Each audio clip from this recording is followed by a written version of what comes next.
A ciência das células-tronco anuncia uma nova era. A ideia, de fato, é você vai estar desafiando os limites do ser humano a partir da utilização de células-tronco, a partir da reposição de tecidos que vão estar sendo perdidos por traumas, por acidentes, por doenças e também, e por que não, pelo envelhecimento. O Brasil já entrou nessa era. Nós temos 14 outros pacientes que ficaram livres disso. Essas células começam a funcionar como células de córnea. Eu vislumbrei nas células-tronco a possibilidade de ter um tratamento, de substituir o músculo que está defeituoso. E o futuro guarda surpresas ainda maiores. Eu acho que nós estamos vivendo um momento que talvez tenha uma semelhança, guarde alguma lembrança com o que foi o aparecimento dos antibióticos na primeira metade do século XX.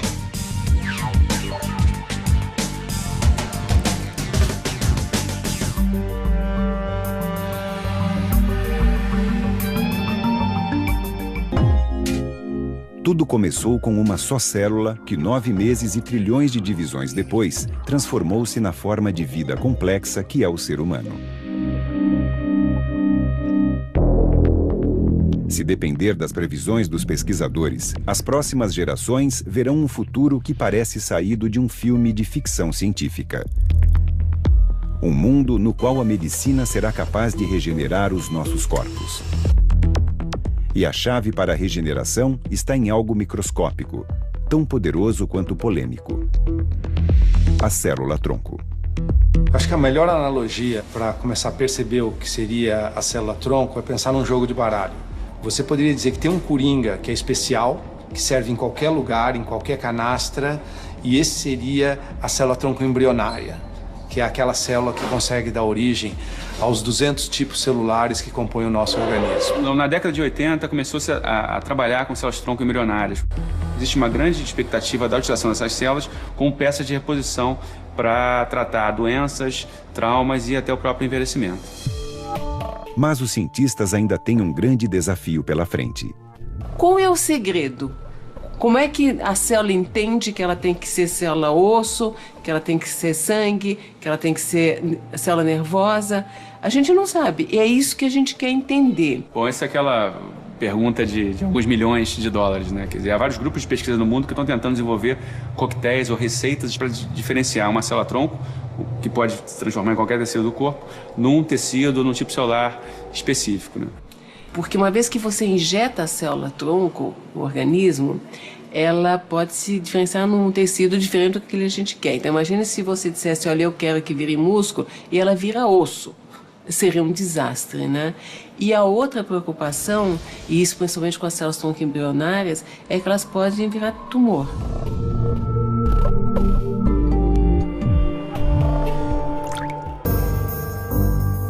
É por isso que milhares de pesquisadores em todo o mundo exploram uma outra possibilidade: as células-tronco adultas. Ao longo do desenvolvimento, também na idade adulta, há ainda células-tronco presentes em várias regiões do corpo. Então, por exemplo, dentro dos chamados ossos longos, há o que a gente chama de medula óssea. E na medula óssea, há células-tronco que vão ser capazes, por exemplo, de formar células do sangue. Enquanto as células embrionárias conseguem fazer todos os tecidos, as células-tronco adultas são muito mais limitadas. Elas conseguem fazer alguns tecidos, mas não todos.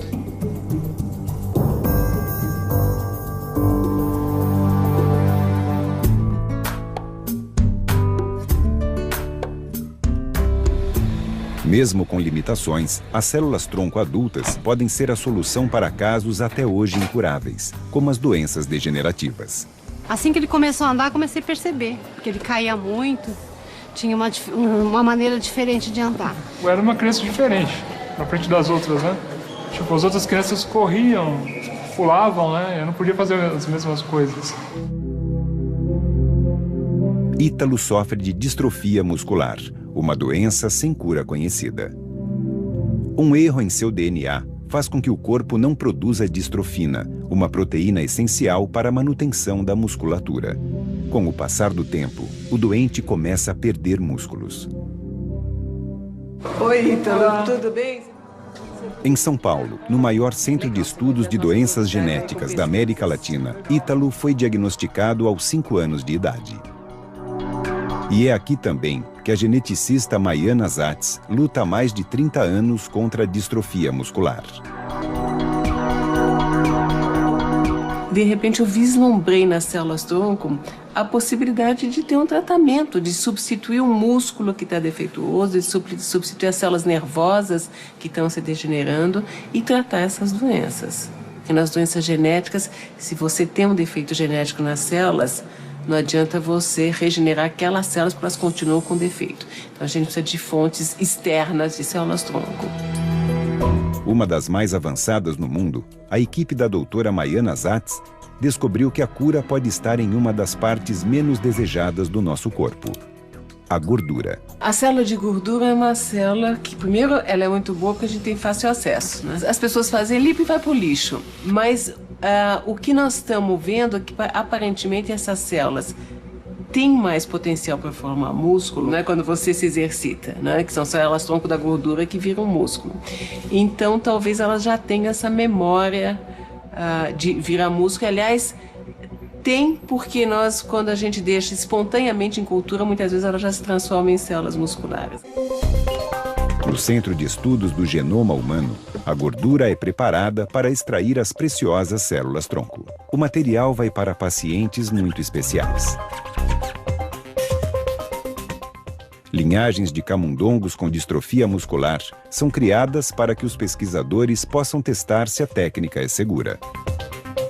E ao invés de serem injetadas diretamente no músculo, os pesquisadores enviam as células pela corrente sanguínea. A nossa expectativa é que as células, uma vez injetadas, elas saibam que elas têm que se dirigir ao músculo. Por que isso? Porque o músculo distrófico está degenerando. Então ele manda um sinal dizendo: olha, eu preciso de socorro, tá? Venham até a mim porque eu preciso de ajuda. Nós temos sete bichos. Para Ítalo, essa é a esperança de que um novo tratamento possa aparecer nos próximos anos. Então, Ítalo, essa experiência que nós fizemos é com esses camundongos. São camundongos que têm um tipo de fraqueza mais nas patas dianteiras. E nós tínhamos 7 bichinhos desses, que eram controles que a gente não injetou, e em 7 nós injetamos as células tiradas de tecido adiposo. Durante 9 meses, os animais receberam aplicações de célula-tronco humanas. Ao final do experimento, os resultados foram surpreendentes. Então veja o vídeo, o que aconteceu. Aqui é o bichinho que não foi injetado, né? Então a gente faz vários testes, um deles é deixar ele penduradinho na corda para ver quanto tempo ele consegue ficar sem cair, porque lembrando que ele tem uma fraqueza nas patas, principalmente dianteiras, e no tronco também, né? Então veja o que acontece. Ele tem uma dificuldade, né? É. Você viu que ele caiu, né? Agora veja o que foi injetado.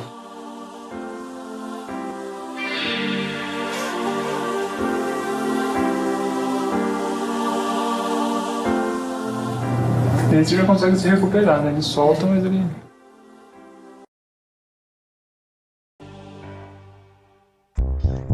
Mas foi ao olhar o músculo dos animais no microscópio que a cientista teve a certeza de estar no caminho correto. Nós observamos que as células foram até o músculo e formaram proteínas humanas de músculo. A gente consegue ver isso porque a gente tem anticorpos, são marcadores que só marcam proteínas musculares humanas. Uma delas é a distrofina, que a gente sabe que é fundamental para o músculo. E nós encontramos distrofina humana nesses músculos. Mais ou menos 50% das fibras que nós analisamos tinham células humanas. Para a pesquisadora, os testes com humanos estão cada vez mais próximos. Mas agora a gente quer testar novas células-tronco. Então nós estamos testando célula-tronco de cordão umbilical, e porque a gente não sabe qual delas é melhor para regenerar músculo, né? Por enquanto, as tecidos adiposos estão ganhando. Aparentemente são as melhores. Mas a gente precisa ter essa resposta antes de começar a injetar nos pacientes. Se realmente a gente concluir que é célula de tecido adiposo melhor, então a mamãe aí já vai ser candidata, né? Para tirar umas celulinhas para doar para você. Uma coisa é aplicar as células num camundongo, né? Qual é o tempo que o senhor acha que vai demorar para essas pesquisas saírem, assim?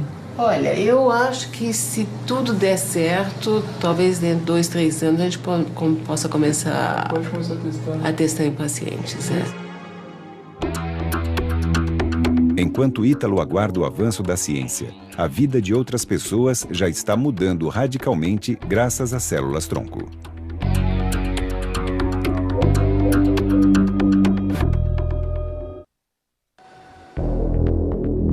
No Instituto do Coração de São Paulo, o maior centro especializado em cardiologia da América Latina, a revolução das células-tronco já começou. Aqui, o pesquisador José Eduardo Krieger e o cirurgião Luiz Henrique Goldak uniram-se para mudar o destino de pacientes antes incuráveis. Já há alguns anos, quando a terapia celular começou a aparecer como uma possibilidade, como uma estratégia nova, inédita em cardiologia, nós nos dedicamos a estudar uma condição dentro da cardiologia muito em particular, que são os pacientes com obstruções crônicas das artérias do coração, para os quais o tratamento convencional habitualmente envolve a desobstrução da artéria através de um catéter, o que se chama de angioplastia, e também, para alguns casos selecionados, a clássica convencional cirurgia de pontes e safena.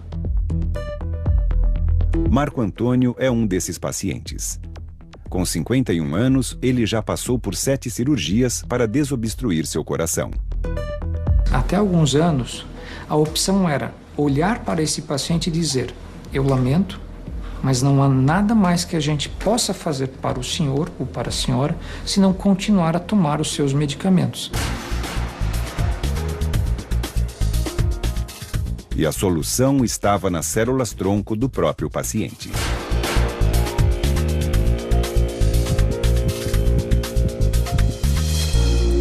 Todos nós, quando nascemos, nós temos basicamente medula óssea dentro de todos os ossos. Na idade desse paciente, a grande quantidade de células-tronco e de medula óssea está aqui na bacia. Esse material que a gente vai levar para o laboratório, e ao levar para o laboratório que a gente vai processar, transformar e devolver para a quantidade muito menor do que essa. Na verdade, aqui tem 100 ml, a gente vai voltar com 5 ml.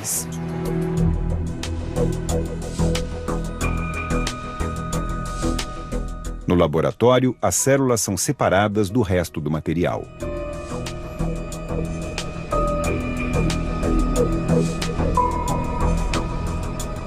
Parece um amontoado concentrado aqui de uma substância amorfa, mas na verdade são milhões de células que estão aqui. Enquanto isso, na sala de cirurgia, começa um outro processo. Carga. Ok. Armado? Armado.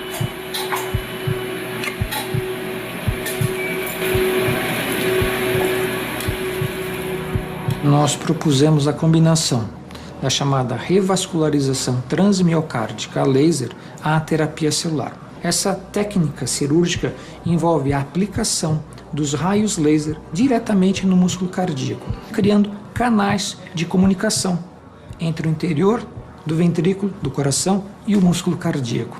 Esses tiros de raio laser também levam ao aumento de novos vasos sanguíneos.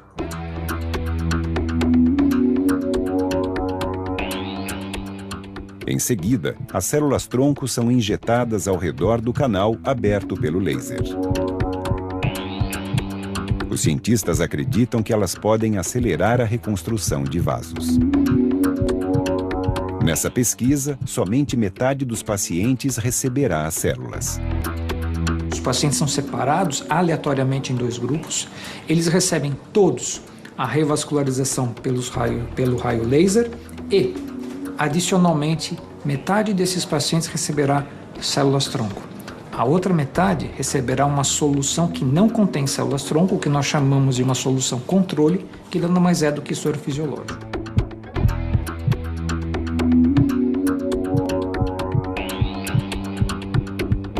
Depois de algum tempo de acompanhamento, e os pacientes são submetidos aos mesmos testes, nós podemos ver se houver diferença entre os grupos, ela não foi causada pelo laser, ela foi motivada pelo que foi oferecido a mais, no caso, as células-tronco. Pacientes como Marco Antônio ajudarão a determinar nos próximos anos se a pesquisa poderá se transformar em um tratamento.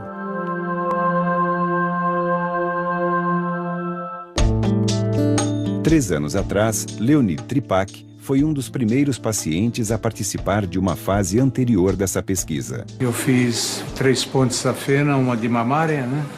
Isso foi em 1996, né? Aí eu me senti melhor, mas depois foi piorando novamente. E a quantidade de remédio foi aumentando, né? E a insuficiência foi voltando também, né? Naquela fase, todos os pacientes receberam células-tronco. Prazer em vê-lo. Como vai o senhor? Estou indo bem, graças a Deus. Vida praticamente normal. E agora eu ando normalmente, trabalho, né? Desde que foi operado em 2007, Leonid tem sido monitorado pelos cientistas. O Sr. Leonid apresentava, no exame anterior ao procedimento, à cirurgia, um grande defeito nesta região. Então, o que se via? Havia um defeito na chegada do sangue. Isso era possível de se ver no exame pré-operatório. E o que se nota agora nesse exame é que existe a normalização, ou seja, o sangue chega de maneira igual a uma área que antes não chegava. São resultados iniciais que já mostram um caminho promissor.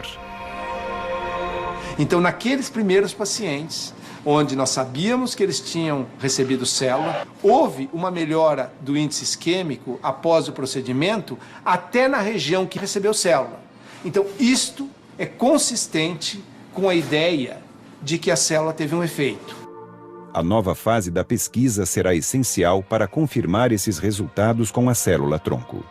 Eu digo com orgulho não oculto que o Brasil ocupa uma posição de destaque em relação à pesquisa com células-tronco nessa estratégia em específico. Então você vê que pode ser que essa célula não seja revolucionária, mas se ela se mostrar útil em situações como essa que nós estamos testando, eventualmente eu posso expandir o número, a possibilidade de utilização dessa célula. A cada passo, os cientistas chegam mais perto de mudar a medicina moderna. E para quem depende desse avanço, cada minuto é precioso.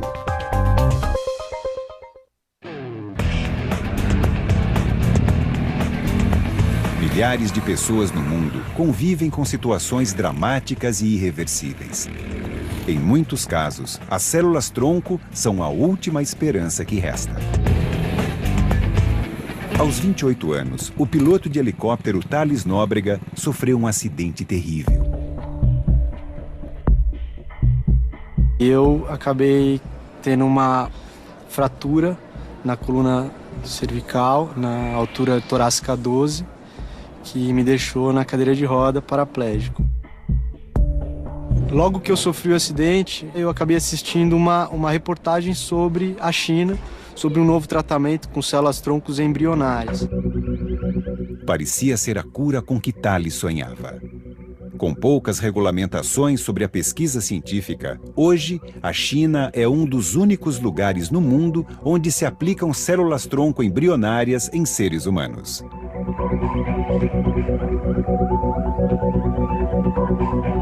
A cirurgia, eles fazem uma pequena incisão de cerca de 4 centímetros no local da fratura e é implantado as células-tronco embrionária. Mais do que isso, é impossível saber, porque é um país fechado, é uma cultura fechada e o hospital também é bastante fechado. Logo após a cirurgia, Thales começou a ter novos movimentos nas pernas. Eu não posso garantir, e eu acho que nem eles, que essa melhoria foi das células-tronco.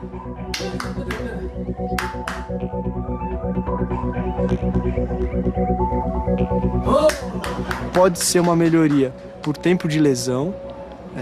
Meu próprio organismo está reagindo a essa lesão, pode ser uma melhoria da célula-tronco feita lá, pode ser uma melhoria de toda a parte de fisioterapia que eu fiz em casa, em clínicas e até mesmo na China. Tratamentos como ao que Thales foi submetido não custam menos de $20 mil. Uma prática condenada pela maior parte da comunidade científica de todo o mundo por questões éticas e de segurança para os pacientes.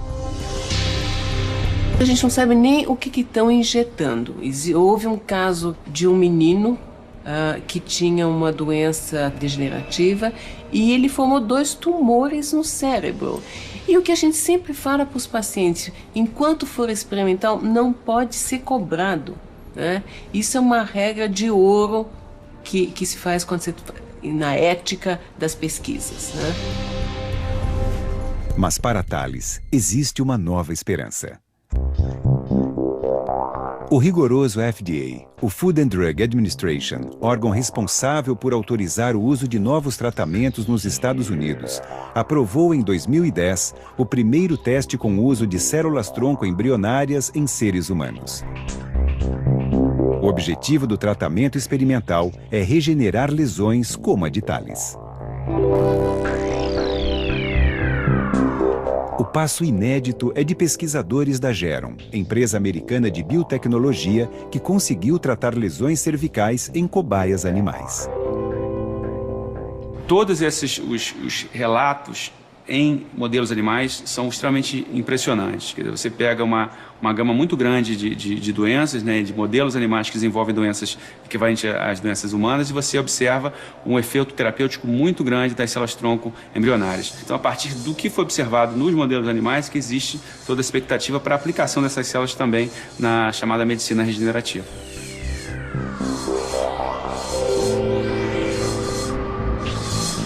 Se tiverem os resultados esperados, poderão marcar o início da era dos tratamentos com células-tronco embrionárias.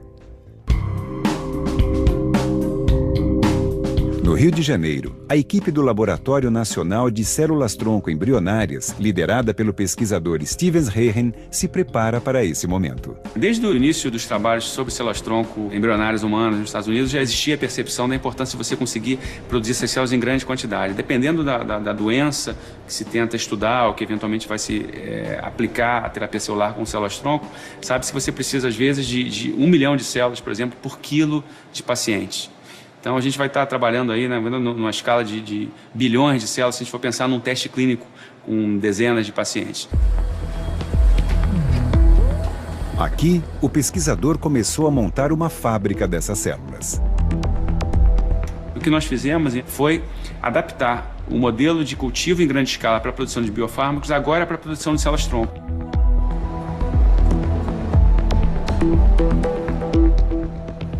As células flutuam no meio de cultura em movimento presas a microesferas. É com esse processo vertical que os cientistas conseguiram aumentar drasticamente a escala de produção. Então, nossa ideia é conseguir que vários laboratórios consigam ter acesso a uma célula que tenha as mesmas características e depois também para uma aplicação terapêutica. Mas cultivar bilhões de células é um enorme desafio.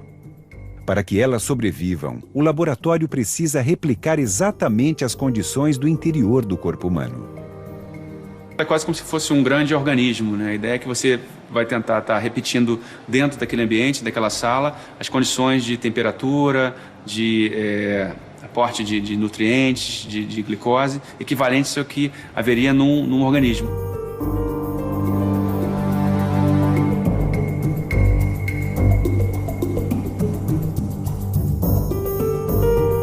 Além de todo o trabalho para manter as células vivas, os cientistas precisam testar o DNA para excluir mutações. A ideia é que as células-tronco embrionárias tenham 46 cromossomos cada uma. Então a gente tem que olhar, tem que analisar de tempos em tempos para ver se aquela cultura, se aquelas células mantêm esse cariótipo, no caso de 46 cromossomos por célula.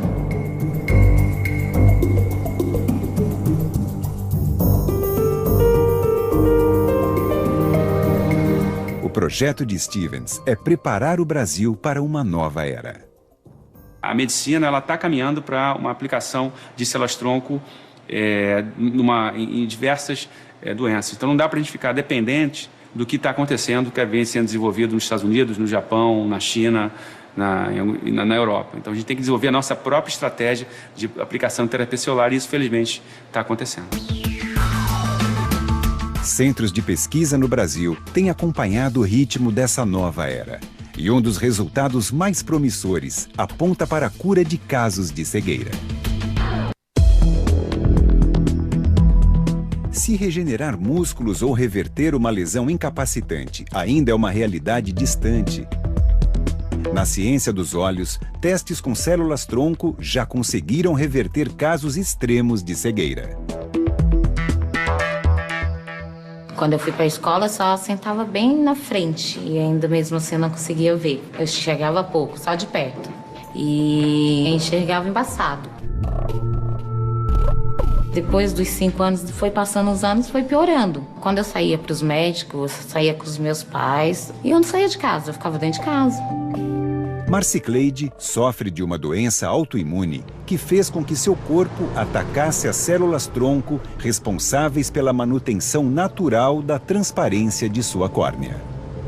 A gente compara a superfície da córnea e a função de célula-tronco com um canteiro de flores. A semente seria a célula-tronco, que vai estar sempre caindo, formando outra flor, vai estar sempre renovando, regenerando essas flores. Existem doenças que destroem essa área nobre da superfície do olho. E aí, essas células-tronco morrendo, você não tem essa regeneração e as células vizinhas que não são transparentes, elas cobrem a córnea e a pessoa perde a visão. Mas a ciência alcançou Marcicleide. Vamos lá, a primeira coluna, a primeira linha. O E para cima. E do lado? O E para o lado direito. A segunda linha. O E para o lado direito, para cima, para o lado esquerdo. Em 2009, os pesquisadores do Instituto da Visão da Universidade Federal de São Paulo desenvolveram uma técnica pioneira para recuperar a visão. E Marcicleide foi uma das primeiras pacientes a testá-la. Essa técnica, ela começa com a obtenção, uma pequena biópsia de células-tronco parecidas com as células-tronco da córnea, mas não são células de córnea, que a gente pega aqui no fundo do olho, coloca em cultura sobre uma membrana amniótica, sobre um pedacinho de placenta, em condições de cultura ideais para células de córnea, e aí essas células começam a crescer em cima dessa membrana. Uma nova cirurgia substitui então as células mortas pelas novas células.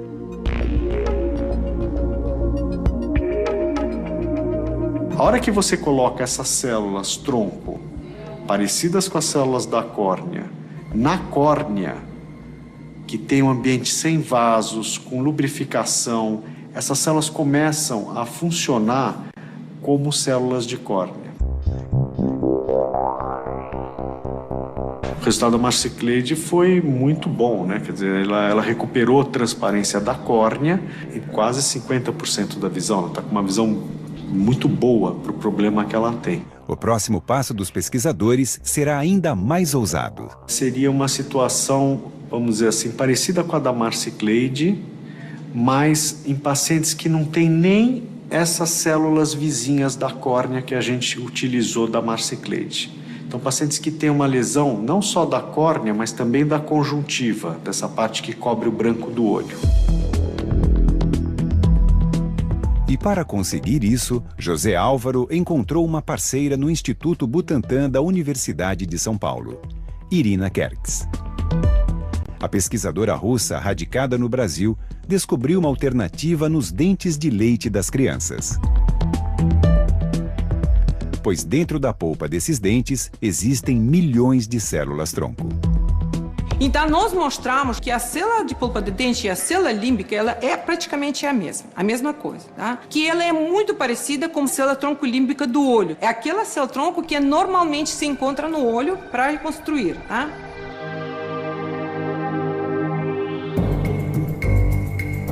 Esses foram os primeiros pacientes de Irina. Coelhos com lesões graves na córnea. E a gente colocou uma camada das células humanas no olho do coelho. Nos meses seguintes, os pesquisadores viram algo incrível acontecer. Tá bem. Os olhos dos coelhos se regeneraram com uma velocidade impressionante. Nós vimos uma reconstrução, uma regeneração da córnea extremamente interessante, sem rejeição, porque são células muito imaturas, também não induzem rejeição. Tanto que a gente transplantou célula humana em coelho e não teve rejeição. A equipe do Brasil será a primeira no mundo a testar essa técnica em seres humanos. O tratamento experimental foi aprovado pela CONEP, Comissão Nacional de Ética em Pesquisa. Então, nós vamos começar a fazer esse procedimento em casos de problemas bilaterais, em pacientes que não têm as células da conjuntiva para a gente utilizar.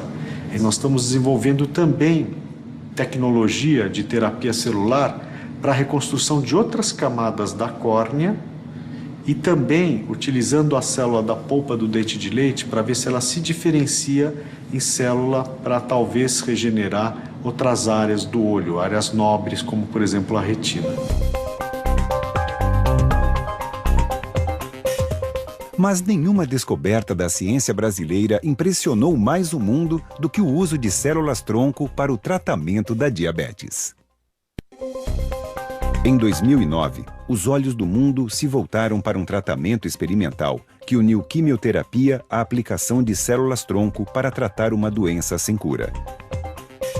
A responsável pelo feito foi a equipe do cientista Júlio Voltarelli, da Universidade de Medicina de Ribeirão Preto, no interior de São Paulo. Pela primeira vez, pesquisadores e médicos conseguiram que pacientes recém-diagnosticados com diabetes tipo 1 parassem de tomar insulina. Entre esses pacientes estava o dentista Jaider Furlan. Hoje, para ele, a doença é passado. O Jaider é um dos 7 pacientes que estão sem usar insulina e que nunca precisaram usar insulina após a terapia. Nós temos 14 outros pacientes que ficaram livres de insulina, às vezes por um tempo grande, até 4 ou 5 anos, mas que depois tiveram que voltar a usar a insulina em dose mais baixa. Então, na realidade, o que a gente aprendeu nessa pesquisa é que a gente consegue reverter o diabetes em todos os pacientes, mas não consegue manter isso por toda a vida, não é? Nós fomos até para os Estados Unidos, para Washington, para divulgar essa técnica do Dr. Júlio Voltarelli, e foi bem recebido lá. Os senadores no estado de New Jersey, o cara era até médico, me questionou, sabe? Como que você não toma insulina? Você é diabetes tipo 1. Eu falei, não, eu não tomo insulina. Até quer medir, a gente mede, quer me acompanhar, a gente acompanha, mas não toma. O pesquisador Júlio Voltarelli descobriu literalmente como enganar a doença em pacientes recém-diagnosticados. O diabetes tipo 1 é uma doença autoimune. Quer dizer, o organismo reage contra os seus próprios tecidos. No caso do diabetes, contra as células que produzem insulina. Portanto, o paciente fica condenado a tomar insulina o resto da vida. O tratamento desenvolvido pelos cientistas elimina o sistema imunológico defeituoso com uma pesada carga de quimioterapia. Quando eu entrei em contato com a equipe do Dr. Voltarelli para poder estar fazendo esse tipo de tratamento, eles passaram todos os riscos que eu poderia ocorrer comigo. Esterilidade, eu ia ter complicações, problemas, efeitos colaterais da quimioterapia, perda de cabelo, perda de peso, indisposição. Com o sistema imunológico zerado, Jaider recebeu então uma injeção de células-tronco que haviam sido retiradas de seu próprio sangue durante a quimioterapia. Essas células são chamadas de células-tronco hematopoéticas. Elas são aspiradas da medula óssea e a característica delas é que elas dão origem ao sistema imune e ao sistema sanguíneo. Matando o sistema imune doente, elas podem dar origem ao sistema imune saudável. A última vez que eu tomei insulina foi no mês de julho de 2006. Foi na internação que eu tive para poder fazer o transplante. Durante o transplante eu já parei de tomar. Apesar dos riscos da quimioterapia, Jaider conseguiu realizar seu sonho. Aí a gente tinha um sonho de ter filho, né? Daí a gente tentou e nasceu a Júlia. Hoje ela está com 1 ano e 2 meses. Um sonho para nós e muito bom.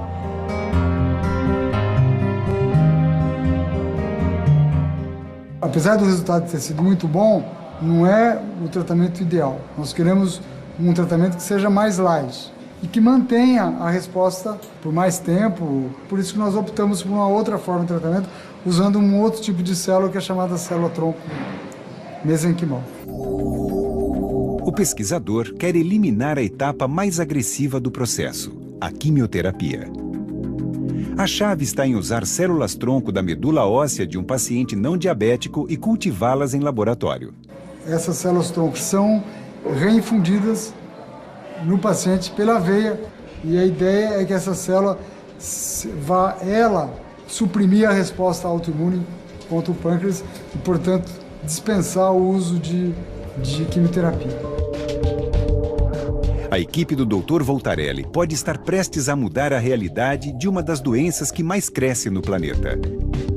E as pesquisas no mundo indicam que a ficção científica pode estar mais perto do que imaginamos.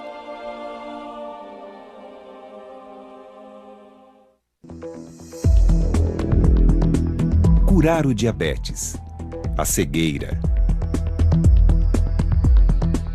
doenças genéticas. As células-tronco apontam para o início de uma nova era com possibilidades que parecem inesgotáveis. Um trabalho recente que está começando um ensaio clínico mostrando células-tronco transportando substâncias. Então são pessoas que têm tumor no cérebro, em lugares onde você não consegue alcançar cirurgicamente, e eles viram que existe um tipo de células-tronco neural que tem afinidade para ir para aquela região. Então, se coloca uma substância que é anticancerígena, que é muito potente e que iria diretamente no tumor, porque ela tem afinidade por isso.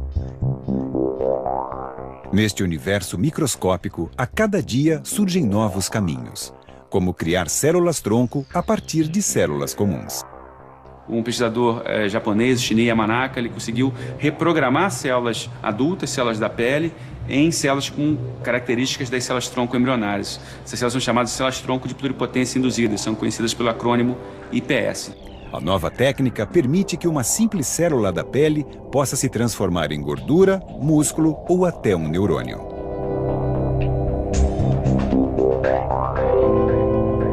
Mas para que as células pluripotentes sejam usadas em tratamentos, ainda existe um grande obstáculo. Para produzi-las, os cientistas precisam usar um vírus. Para fazer a reprogramação, você usa um vírus. E esse vírus ele se insere no genoma, no material genético daquela célula, em locais que não são previsíveis. Mas já há alguns pesquisadores que estão tentando não mais utilizar os vírus, mas utilizar estratégias que independam de vírus para que a reprogramação aconteça, por exemplo, a partir de proteínas. Se a ciência superar esse desafio, a revolução das células-tronco vai ganhar uma dimensão ainda mais ousada. A gente pode pensar em vários cenários, né? Um deles, que talvez seja o mais imediato, é você utilizar a célula-tronco não como uma peça de reposição, mas como uma peça de comparação com o indivíduo, com o paciente. Então você pode, por exemplo, pegar uma célula da pele desse paciente, reprogramar essa célula, transformar essa célula num neurônio e estudar, por exemplo, uma doença como esclerose lateral amiotrófica, esclerose múltipla Parkinson. Eu não posso tirar a amostra do cérebro da pessoa para ver o que está acontecendo, mas eu posso pegar uma célula dessa pessoa e derivar linhagens que correspondem às linhagens que existem naquela pessoa. E aí sim eu posso estudar melhor o que o gene está fazendo de errado, como corrigir, estratégias tanto de terapia gênica como drogas, né? Tentar agentes farmacológicos, né? E você vai estar, na verdade, tirando a informação de um paciente, levando para um outro contexto, que é o contexto do interior do corpo daquele paciente. Você tira da pele e transforma, por exemplo, num coração. Cientistas em todo o mundo já visualizam o dia em que filas de transplante serão uma cena do passado. Então eu imagino, por exemplo, que no futuro, quando você precisar de um transplante de coração, o que você vai fazer? Tira o teu coração, mantém só o arcabouço, né? Põe um artificial por um tempinho, e aí você vai poder regenerar todos os tecidos do teu coração e reimplantar um coração praticamente novo, que nem um pneu recalchutado, né? E eu acho que a gente vai poder fazer isso com vários órgãos. Equipes nos Estados Unidos e na Europa já conseguem os primeiros resultados. A partir de células de origem animal, eles estão construindo em laboratório órgãos inteiros como um pulmão ou coração.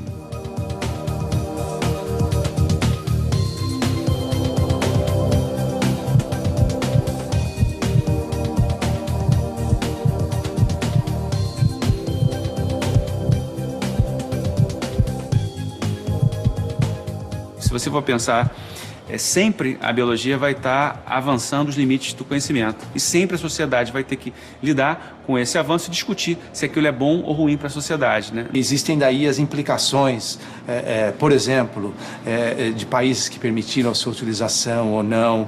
E esse é um problema que começa a envolver não só aspectos religiosos, mas também culturais. Eu acho que nós estamos vivendo um momento que talvez tenha uma semelhança, guarde alguma lembrança com o que foi o aparecimento dos antibióticos na primeira metade do século XX. Talvez daqui a alguns anos a morte seja equivalente, por exemplo, a uma doença. Ela pode ser evitada, ou pelo menos você pode prolongar bastante a sua expectativa de vida. A ideia, de fato, é você vai estar desafiando os limites do ser humano a partir da utilização de células-tronco, a partir da reposição de tecidos que vão estar sendo perdidos por traumas, por acidentes, por doenças e também, e por que não, pelo envelhecimento.